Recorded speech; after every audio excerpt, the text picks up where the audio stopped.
there, Latin 3. Here we go. 63, big D, the final one of the chapter.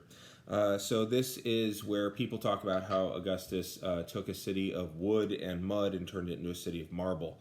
This book from Res Gestae is him just bragging about all of the stuff that he built.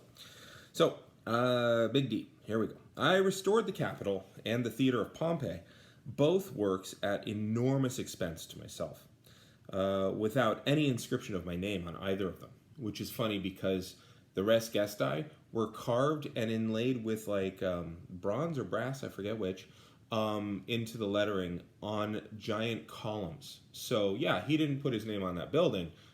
He talks about it here. I rebuilt the paths of the aqueducts, or the channels, basically where the water goes through, which were falling into disrepair through old age in several places.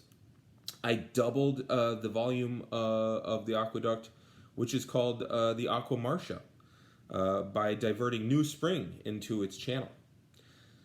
I completed the Forum Julium and the Basilica, which was between the temples of Castor and Saturn, works which were begun and almost completed by my father. Now remember, he was adopted in the will posthumously by Julius Caesar, the real one.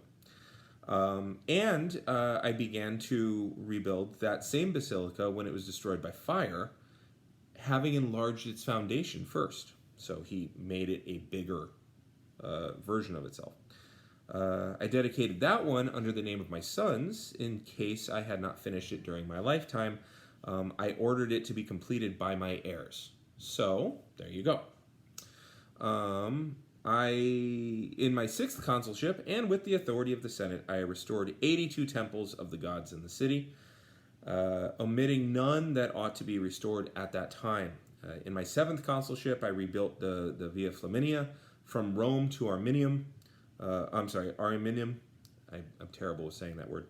And all the bridges except for the Mulvian and the Minucian. Now, this book of Res Gestae, this column, he talks about rebuilding 82 temples. That's really quite something. He also, and he doesn't talk about it here or I think anywhere in Res Gestae, he funds authors to write all kinds of propaganda, including Virgil, who writes the Aeneid. And Aeneas is known as Aeneas the Pious, and he's all about building a new Troy and taking with him the gods of Troy and stuff like that. He's absolutely, Virgil is absolutely making Aeneas Augustus. And so this focus on I built all these temples is like I'm reestablishing our contracts with the gods. I'm making sure that they know we're cool again and that I'm taking care of them. And the proof is everybody sees all these buildings and can go worship again. You don't have to worry about street gangs all the time, etc., etc. So that's kind of his jam. Now, after this assignment or this translation, I strongly recommend you do 63 little a, just because it's good to get more practice in as far as parsing things. And also 63 little a talks about nequidem, but also si nisi numen ne, all the alleys go away, talks about that.